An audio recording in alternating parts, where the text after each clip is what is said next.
দেখো গাইস, আজকে আমি পোলাও করেছি। এই যে দেখো, কে কে খেতে চাও বলো, তাড়াতাড়ি চলে আসো আর দেখে বলো পোলাওটা কেমন হয়েছে। এই দেখো পোলাও, দেখো পোলাওটা কেমন হয়েছে। দেখো পুরো ঝরঝরা। আর এখানে করেছি, এই যে দেখো কি সুন্দর চিকেন। দেখো কে কে খেতে চাও বলো, চলে আসো। আজকে এটা হয়েছে। এই যে দেখো, কালারটা কিন্তু বেশ আসছে, তাই না?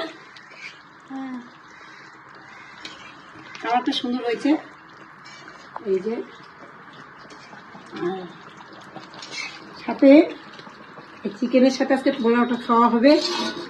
মানে অনেকদিন থেকে ইচ্ছেটা ছিল। পিঠা পায়েস তো আমরা সেভাবে করিনি, আমরা পোলাও করেছি আর চিকেন করেছি। তোমরা কে কে খাবে চলে এসো। Tata, by.